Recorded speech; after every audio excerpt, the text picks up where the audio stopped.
Good morning, everyone. Welcome and happy Shochu'sday wherever you are in the world. Christopher and Steven here with another episode number 51 of Shochu'sday. Kanpai to that. How you doing, man? Cheers. Good morning. Not Good bad at all. morning. It's apparently rainy season started in Fukuoka. It's What the hell is that? Is that not early? I don't know. It started raining yesterday. It's raining again today. It's gonna rain tomorrow. So And forever and ever yeah, on. yeah. I guess I it starts. It already started down in Okinawa and Amami, right? So I guess it just sort of moves north. That is true. But it is certainly early. This is, right after Golden Week is not normal. I remember Yeah, there being a few weeks of kind of temperate weather, and then it gets really soupy for a long time through June, and then the heat comes. But I remember, I don't know if I saw this in the news. I think I saw it in the news a couple of days ago. It was already, as you said, already raining in Amami, and I was, isn't it early? And then it was written. I think it's the second earliest ever documented. Hmm. I think I might be putting pieces of information together in my head. That might not be completely true, but it is early. yeah, Um, yeah. oh well, we've already got Confirmation. okay, and thank you, Maya. Maya tells us rainy season in southern Kyushu arrived yesterday, which is 20 days earlier. Yeah, so nearly 3 weeks earlier than usual. Okay, so I'm not crazy. Yeah. Well, I am crazy, but not in that specific sense. Not about. Yeah, fortunately got in a run yesterday, breaking the clouds, so I got a little exercise before I have to hibernate. Not really a full exercise anymore. Guess I gotta just get indoors. So,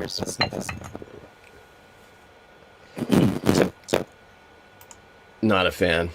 But something I am a fan of is this. You want to make the announcement? It's a sure. terrible transition. We have a new episode of Japan Distilled podcast out this week. It's on rice shochu. It's our first style specific episode. We're gonna run through all of the styles over the next few episodes. Started with rice, barley, in a couple weeks, sweet potato, and probably kokoto, and then maybe a broad episode after that. Yeah, Steven, sorry, there's a comment. We're having some audio issues on your end. You're echoing, and there's a little bit of a Gargamel space age type thing going on with your audio. Let me see. So, just for anyone who was having a hard time, I understood what he was saying because I understood it because I knew what he was going to say. There is a new podcast. It's the Rice Shochu podcast on japandistilled.com, so check that out if you're interested in learning more. We go through a bunch of the expected things, which would be, of course, the Kumashochu GI, and we also talk a little bit more about other types of rice shochu and some ones that Stephen and I like, some ones that we drink at home, and some ones that we think are perhaps maybe a little bit outside of what is normally considered to be the very light and fruity and airy and ephemeral rice shochu style, which is obviously vacuum distilled much of the time. Steven, try again. Say something. How am I doing now? Oh, you sound great. Do I? All right. Back to Great. normal. Love it. We were Yeah. I worried just that you had been restarted my possessed or microphone. something. What's Seems to that? work. I Restarted? restarted my mic. Yeah, unplugged it, plugged it back in. Um, yeah. I mean, I'm connected to the wall. I can't imagine it's an internet No, it's connectivity probably an issue. internal hardware type of thing. Yep. Yeah, but rice shochu, and we'll go through, as I mentioned in my Gargamel voice, all the other styles, major styles: barley, sweet potato, barley kokuto.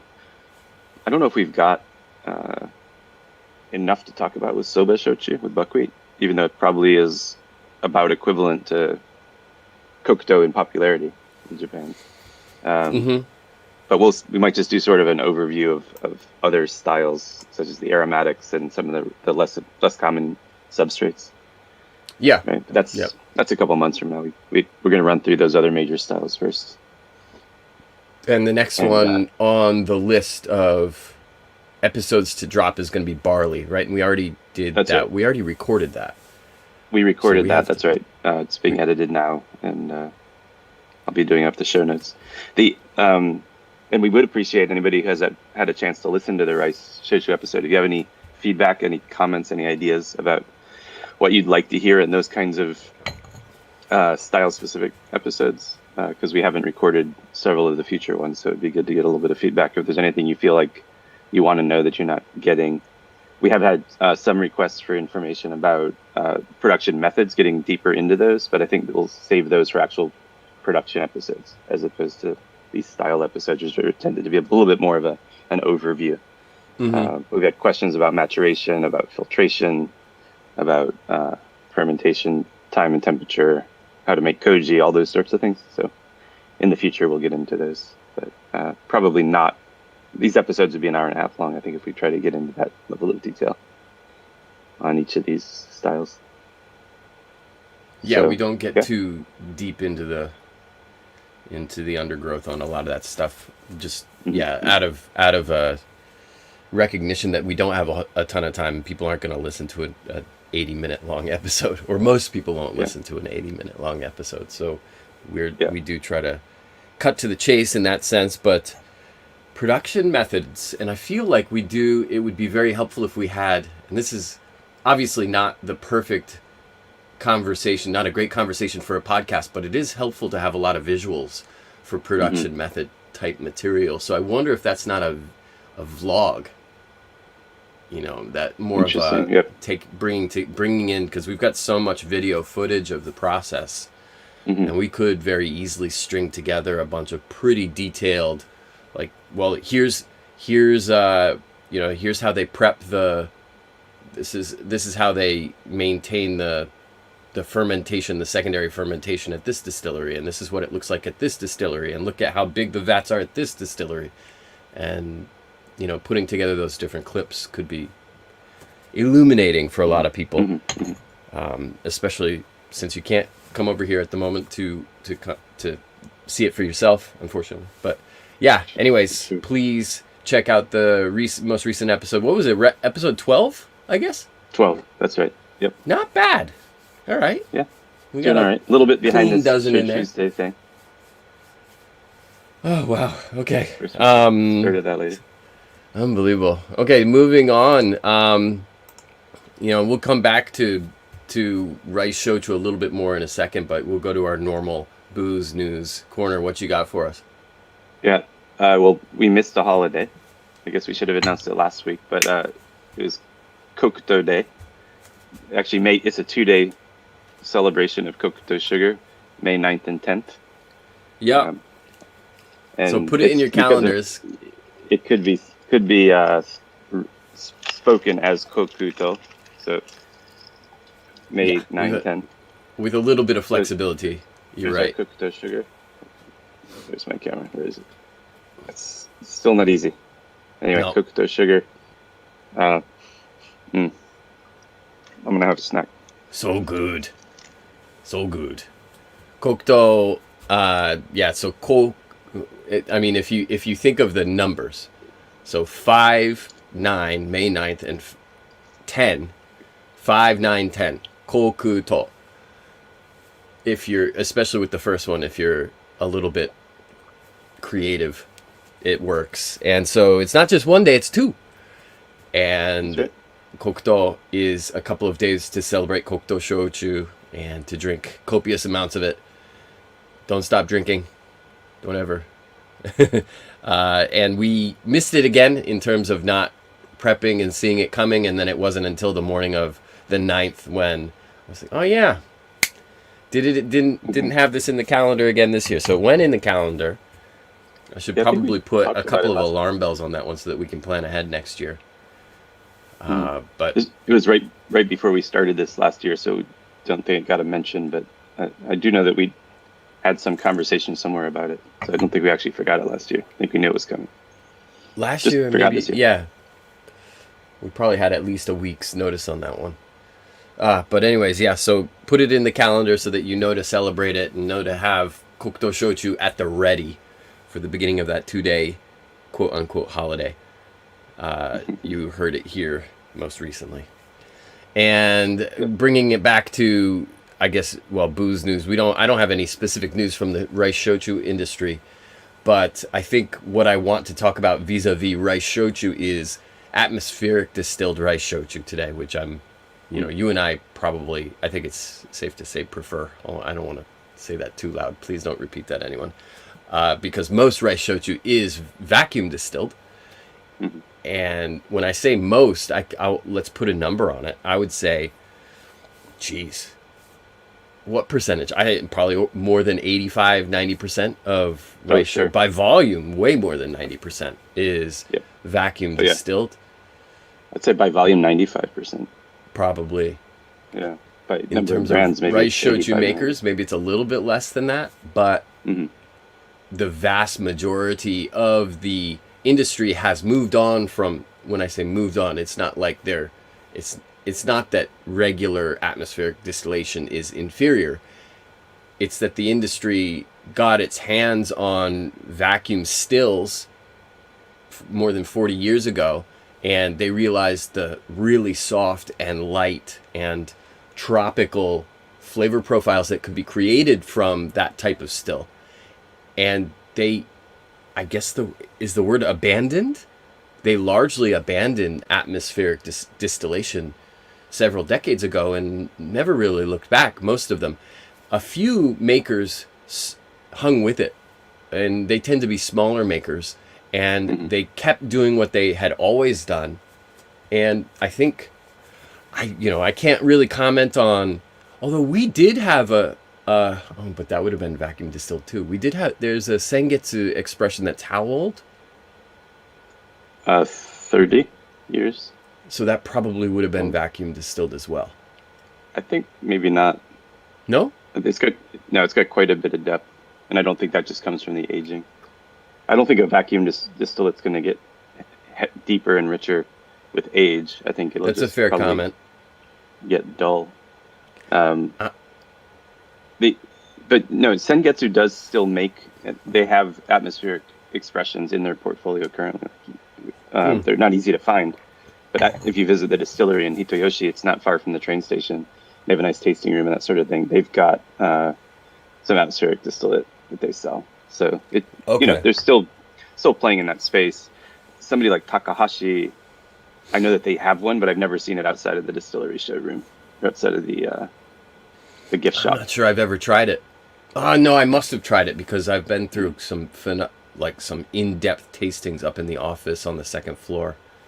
So that's a good point, though. I think I had misplaced that memory.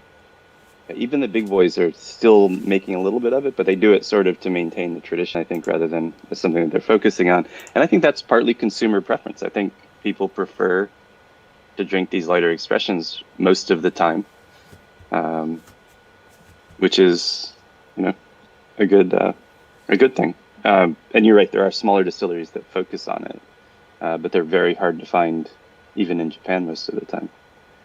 Right? Yeah. You're right. There are some really famous ones, and not that are really available outside of Japan so much. Although I have started to see a couple that I didn't expect. I think I've seen them pop up in Europe, in particular. One is Rokuchoshi, and Stephen, you and I drank some of this together a couple of weeks ago, maybe a few weeks ago. I had a super old bottle of it. Although I don't know if you can really, I don't know if you call it a rice shochu, because in the secondary fermentation it had barley in it too. Remember that 11-year-old that was lightly that had some color to it, and it was really interesting and quite good. Nice drink for sure. I need to go try and find another bottle of it. Although I think there were less than 1,000 bottles of it made. So yeah, I'm wondering if that. Just thinking about the profile of that and how it was labeled, I wonder if it wasn't a blend of rice shochu and barley shochu. That's not how they did that. They took two different distillation runs and blended them for the product.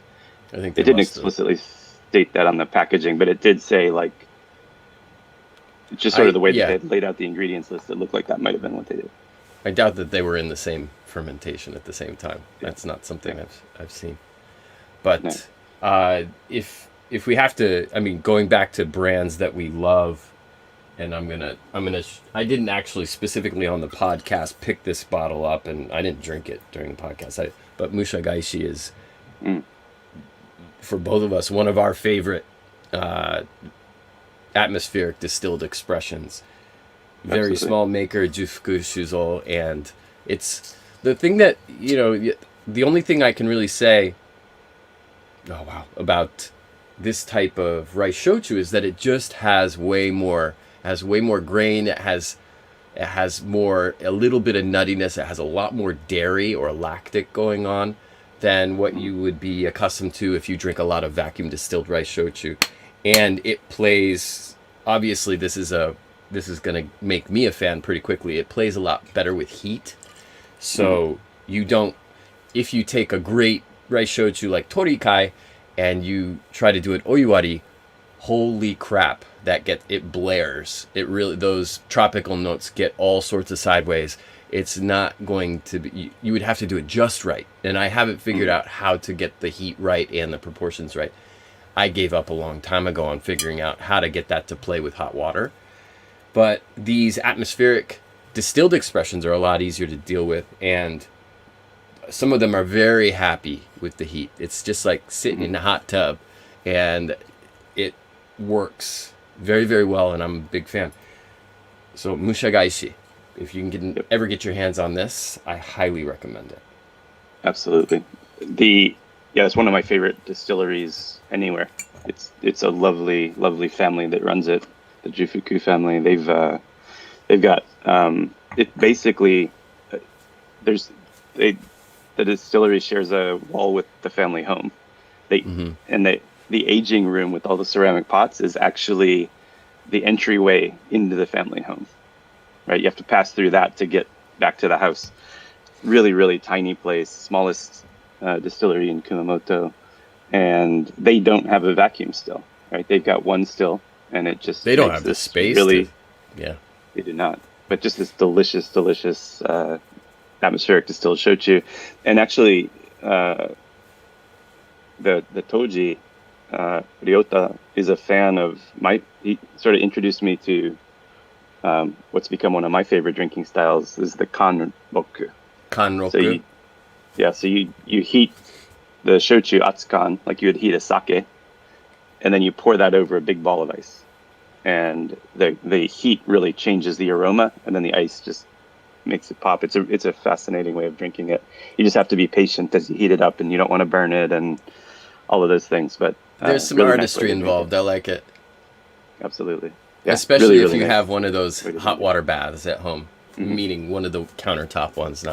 Don't pour a whole bath to heat your shochu. I think that's a little bit wasteful. Yeah, and I've ended up doing that with some atmospheric barley shochu as well, and it works really, really well with that as well. I think those atmospheric grain shochus are the ones that really express nicely with that kanroku.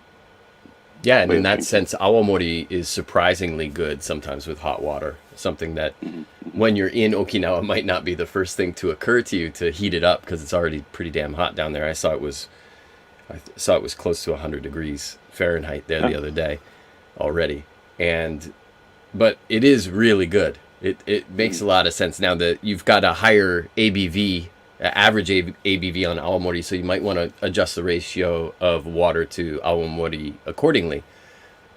But yeah, atmospheric distillation does often lend itself to a wider spectrum of flavors and aromas, and many of them being deeper, more complex, nuttier, grainier, more dairy, and often a little bit more muted on the tropical or fruit notes or floral notes, which means you have some more latitude there for raising the temperature. We've got a couple of questions in here. One is from John Go over on Facebook. He says he listened to the episode. Thank you very much. Thank you. Still variations between the different types of shochu. I think we got into that a little bit, but yeah. when we talk about the difference between atmospheric and vacuum. What does that mean, Stephen? The still designs are pretty similar, although essentially there is no standard still design for shochu. Every distillery you go to, you're going to see a different still. A lot of them are custom made. We know, I don't know that anyone makes their own still as far as the fabrication, but certainly they design it. And there really are as many different stills as there are distilleries. In fact, there are more because there are more. Some distilleries have multiple stills. But even when you and I visited a distillery the other day, which specializes in stills, it seems like they've got 12 of them. They each of those, or maybe it's 8. Was it 8? I think it's 8 or 9. Maybe, yeah, oversold. But each one of those stills, even though they look similar, once you started to look at the detail, you'd realize, oh, that line arm is a little bit different. The height's a little bit different. The angle, the size of the, everything is just a little bit different, and they all put out different spirits, right? So, from the same fermentation. But I don't think there are. I guess have you seen the wooden stills outside of Kagoshima? That's one sort of place where I think there might be a more specific, because I think I've only seen those at Kagoshima. That's a good question. No, I don't know that I have. Yeah. And then most of these stills are situated where they're essentially they're not a column still, but they sit upright. But down in Okinawa, you'll often see them lying on their side, right? The horizontal stills. Mm-hmm. And sometimes those horizontal stills even have more than one neck, right? So there are some pretty wild designs down in Okinawa. I know there are some of those horizontal stills in other parts of Japan. Our friends at Komasa have one, right? Mm-hmm. But they are much less common in shochu than they are in awamori. True. Yeah, so there are some variations in still design, but I think the primary differentiation is whether it's a vacuum still or an atmospheric still. And the vacuum still, you can't always tell them apart, except typically a vacuum still is going to have thicker joints because they need more reinforcement to keep it from collapsing on itself, right? The design itself, the structure of the metal itself is much thicker, much stronger, in order to withstand the vacuum. Where if you put a vacuum on an old atmospheric still, the whole thing might just collapse. It probably would over time. Yeah, especially with because there's some pretty rickety stills out there. I've seen some things. Yeah, like the one that you can't get too close because those things are fire hot. They're clearly not insulated very well. Yeah. Yeah. A good example is actually the one that we use as our banner. I think it's our banner on a couple of places. It's and I posted it on my Facebook page. My own. Is that the one from up in Oita? Facebook. Yeah, it's from Fuji Jozo. Yeah. It really looks like an old bathtub still. And it creaks too. I mean, the thing as it changes temperature, you can hear stuff moving. It's like, oh, stand clear. It could blow. Yeah. Stills and the different. Each one is kind of it's an art form, learning how to use it to the best of its, or to get what you want out of it, because there are it really, the difference between the arm being at this angle to this angle to this angle going into the condenser, or the where you're going to turn the vapor, the alcoholic vapor, back into a liquid, it makes a huge difference. Just that slight changes like that, or how quickly you recondense it is also, it makes a difference. It's fascinating, and it's something that almost can't be taught. It's something you can't really write into a manual. You can't create this is how you do it. Now you can, because in bigger distilleries it's all computerized, and the damn stills clean themselves. But at these smaller places, it really is just years and years and years of learning how to react to what's going on, and when you make the cuts and all those sorts of things. And it's something that teaching it to somebody else would be incredibly difficult to do. It's almost like cooking from scratch almost. Sure. But yeah, go ahead. Oh no, I was going to move on to a different point, but Sure, sure. it's a lost YouTube my comment that I was going to throw up here real quick. Sure. Mark Carlson, referring to the podcast itself, was saying that we definitely need to get more into aging, and I think that's a good point. Absolutely, no question. Just to clarify, there was a question from John Go following up on the still question. Which types of condensers are used more, worm tubs or condensers? Oh, okay. Yeah, tend to see worm tubs, at least where you can tell where the condensing is happening.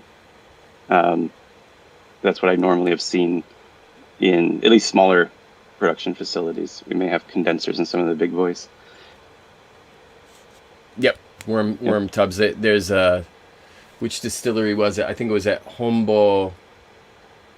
Their gigantic place that I toured in Makurazaki, which is a huge distillery, and they still have the old worm coils on display, and those things are made from they're like, there's some old metal. It might be scissor, but they still have these things out there, and kind of cool to see. Now I think it's all just stainless steel, but Yep. yeah, the old coils. Yeah. If people aren't familiar, a worm tub is where you've got a coiled tube, which is steam is coming down through the neck, and it looks like a worm, and it's filled with a water bath, and that's how they cool the steam back down into a liquid through that pipe system that looks like a worm. Now, shell and tube. Are you familiar with shell and tube, Christopher? No, I'm not. I am not. So we'll have I think to that might just be read more up of a on that. straight line. Is in other words, so a shell just means that everything's just basically reduced in size. I think, and it comes off of the arm, and then there's a probably maximum of exposure of the steam to, running and cycling cold water on the outside, or something. It could even be glycol, who knows, to cool it down, and then that just makes the process a little bit faster and uses less space, and obviously is higher tech. That's my guess, is something along those lines. But yeah. Anyways, this is cool. We're getting a lot of comments, very good comments, and okay, yeah. Anyways, I've seen that. Okay, Yeah, so yeah, we're getting and answers. So yeah, we're getting tons of back and forth on this, and so whether it appears that I was partially correct, but people have different interpretations, and there's probably a bunch of different variations of that. So maybe this is something we need to ask specifically about the next time we're in a distillery, just to start cataloging the variations, because there are going to be a bunch. sure. As we said, Well, I every would still say is a based little on- different, and Based on the descriptions we're getting, is shell and tube. The arm itself is like a honeycomb with water inside, and so that's the outer shell, and then you got the tube, which is what the steam's going through. Makes sense. yeah, kind of, it does. from the name. But that I have seen that design in shochu distilleries, but it's much less common than a worm tub. So I guess that gives us our answer, even if it took us a minute to get there.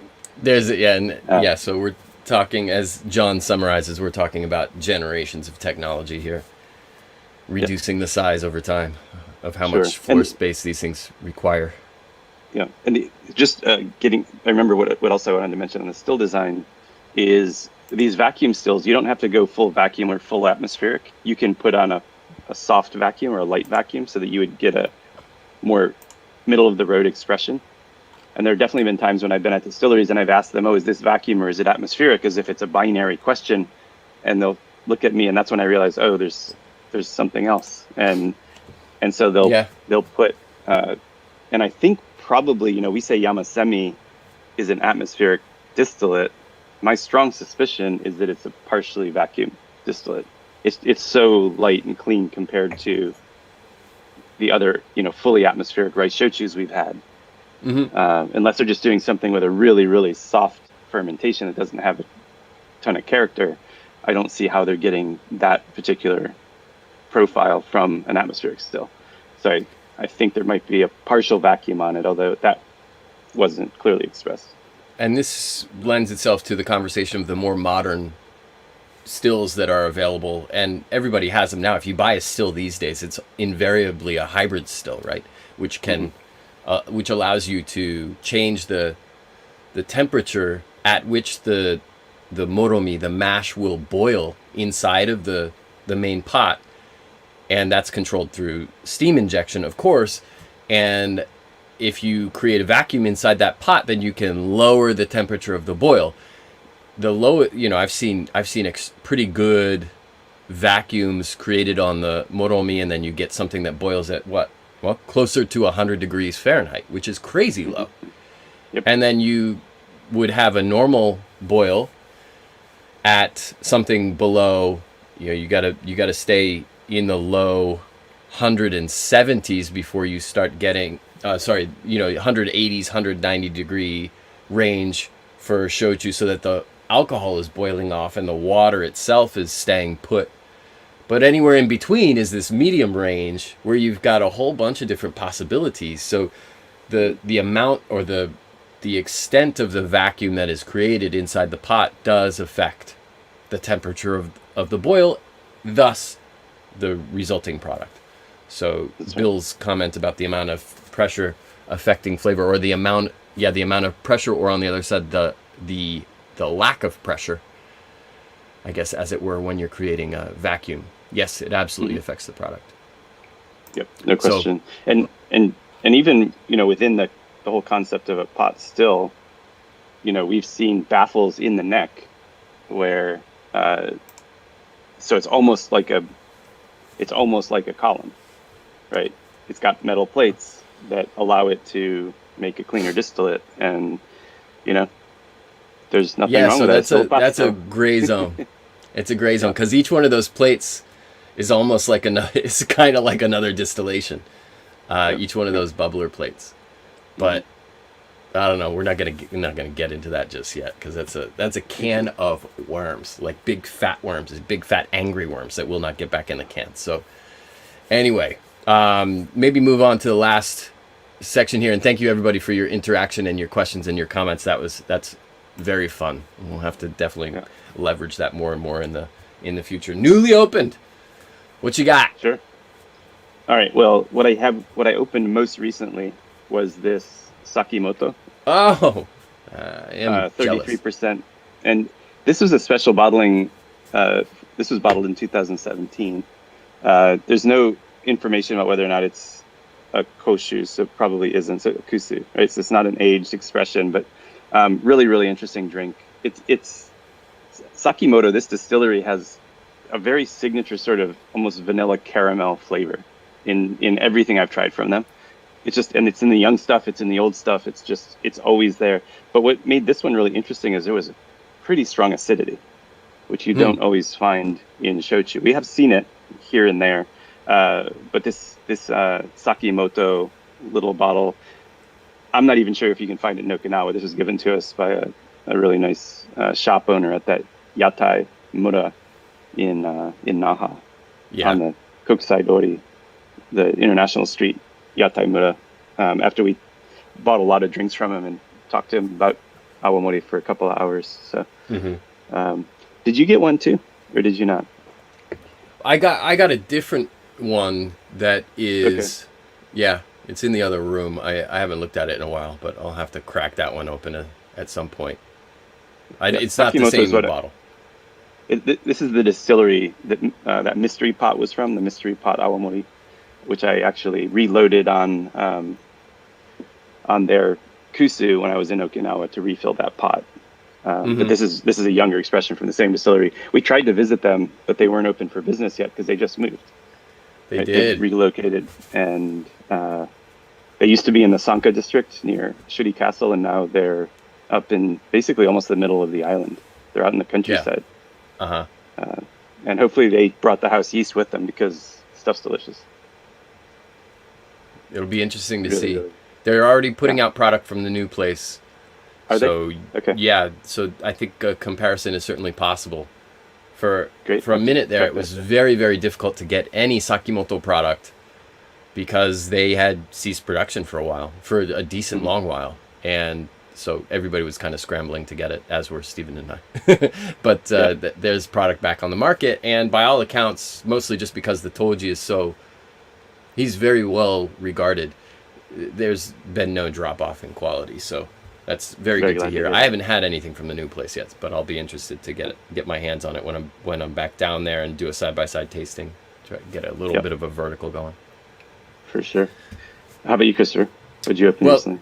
Yeah, we sipped through this together a few maybe last week. I think this might not be the most recent. Maybe it is. Well, in terms of shochu, it's the most recent opening, and this is the Kirameki Shima from Kirameki no Shima Amami, which is by from Amami Shurui down in Amami, obviously. And this is talking about vacuum distillation. This is clearly vacuum distilled.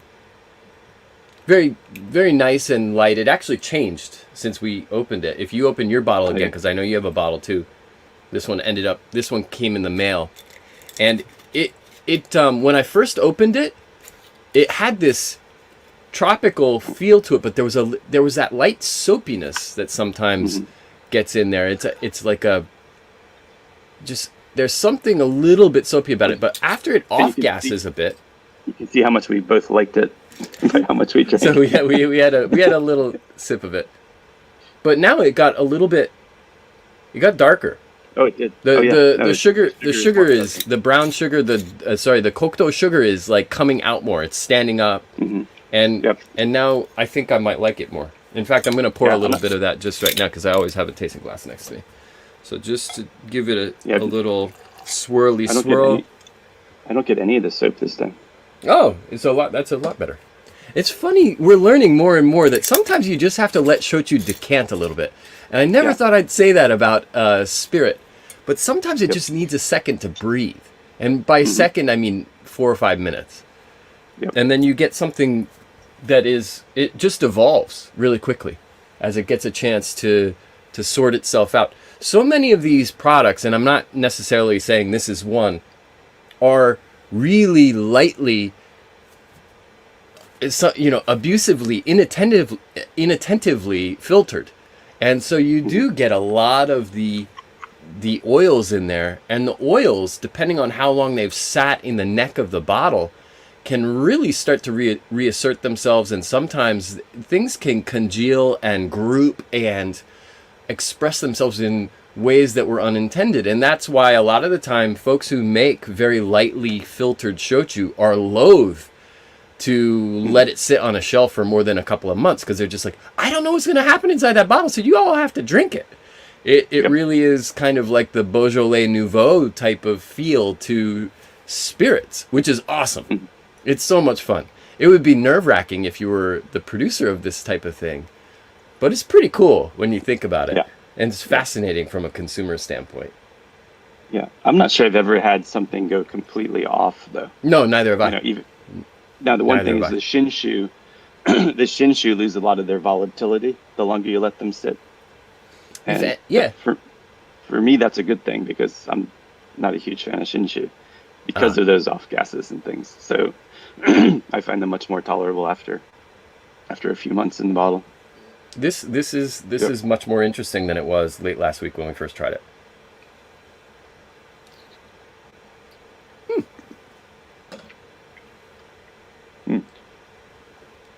Yep. It's still very, very light, but but it just has much more of the kokuto presence than what I had noticed before, because it had this kind of weird.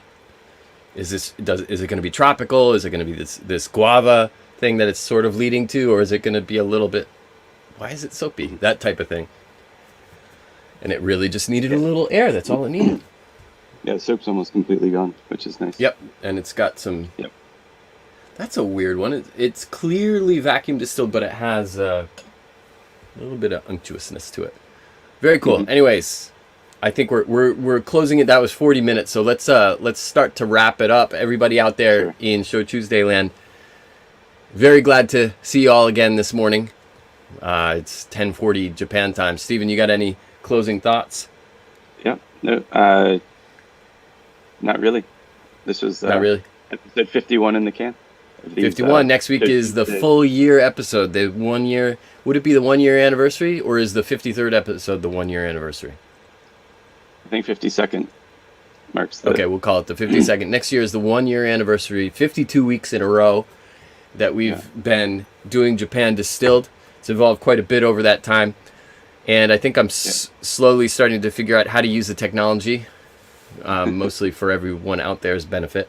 And the comment function is very cool, and I'm going to keep working on that. But let me just check in. We've still got more comments coming in. So thank you everybody for your participation, your attention, and if you're drinking along with us, your liver energy. Make sure to drink a little bit of water. Always go 1-to-1 just to extend the pleasure.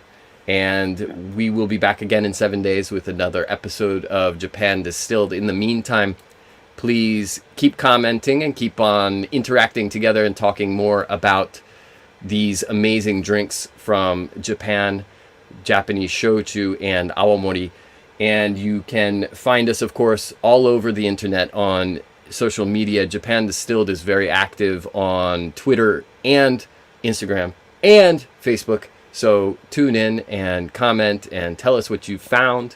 If you have any questions, bring that up, and I'm sure we can get some very interesting discussions going over there. Until the next time that we meet, from Stephen and I here reporting live from Japan, to all of you out there in Japan Distilled world, a very, very hearty and heartfelt kanpai. Kanpai.